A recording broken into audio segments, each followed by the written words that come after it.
Hey everybody, so it's Mr. Burns. I'm just going to go ahead and start with a lesson about figurative language. We should have been covered a brief overview of this in class. This is meant as a supplementary kind of lecture where I go a little bit more in depth and I can give you some more examples of exactly what figurative language is. So, to begin, what is figurative language? It is a non-literal usage of language that's more commonly known as almost like a figure of speech.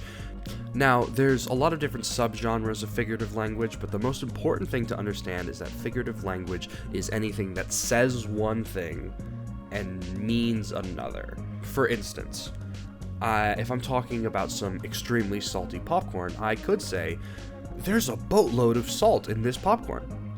Now, obviously, I don't mean that there's a literal boatload of salt in the popcorn, and that would be a ridiculous amount for a single serving of popcorn, and probably very unhealthy.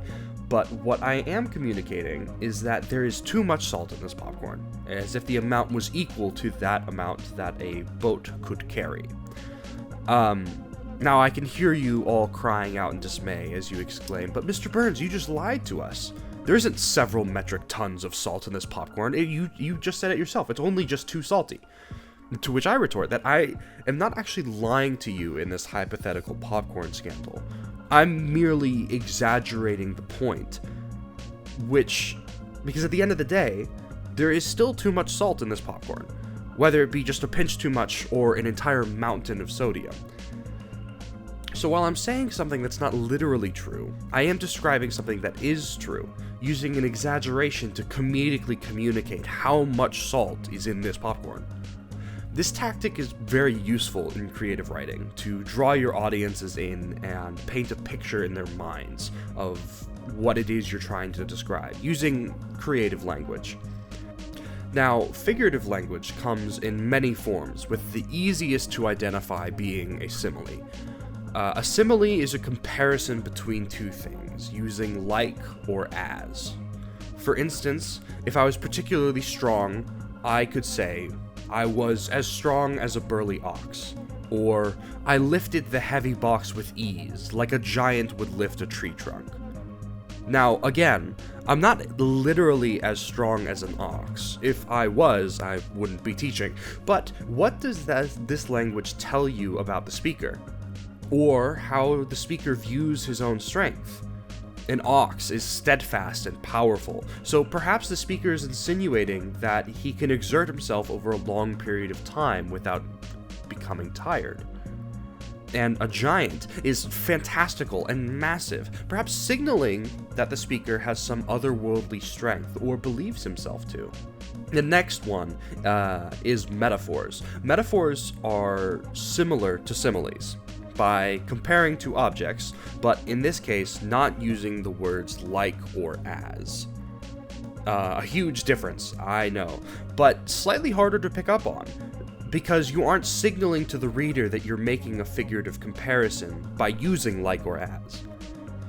So, context for metaphors are important.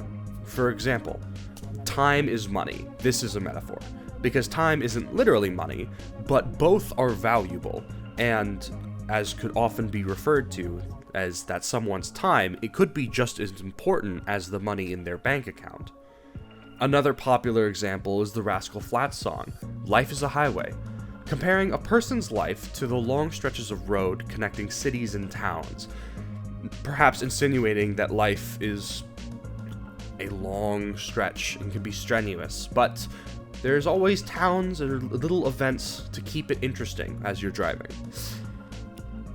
The difference between "I felt like a giant lifting that box" or "I was a giant lifting that box" is the difference between simile and metaphor.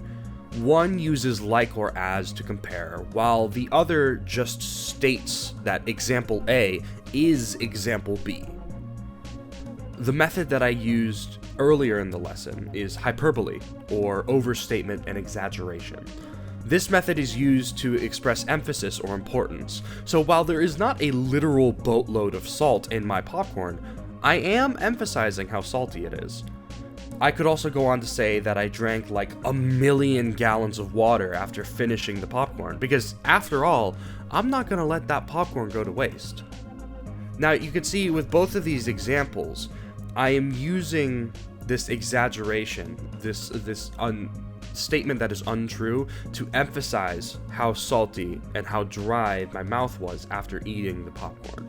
Another method is personification, which is identified when you describe an inanimate object or other thing as though it were a person.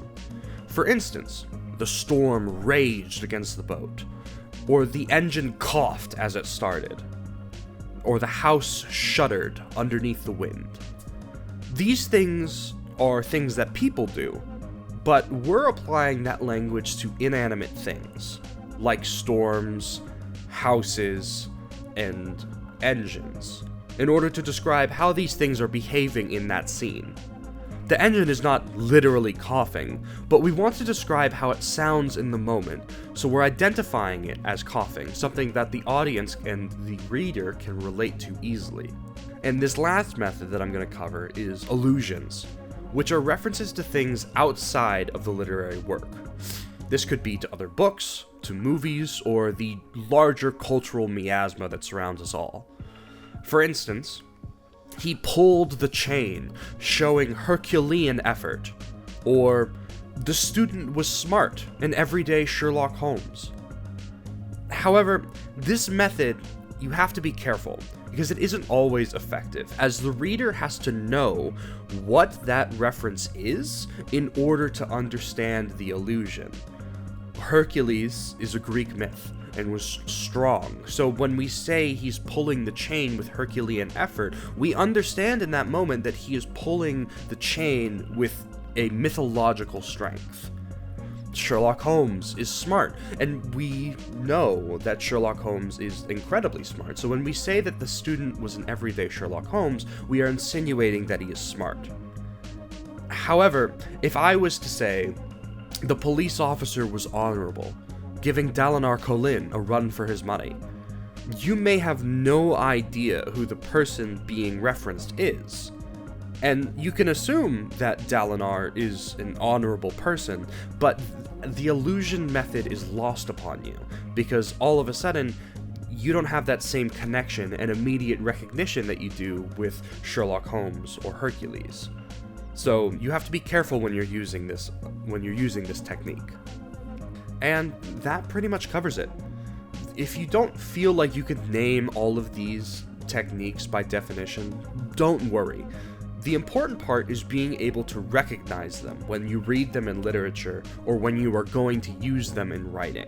Because when you see these tactics being used, it gives you a larger idea of what the author is trying to convey to his audience, which in turn gives you tools to use in your own writing. That's it for now. I'll see you in class.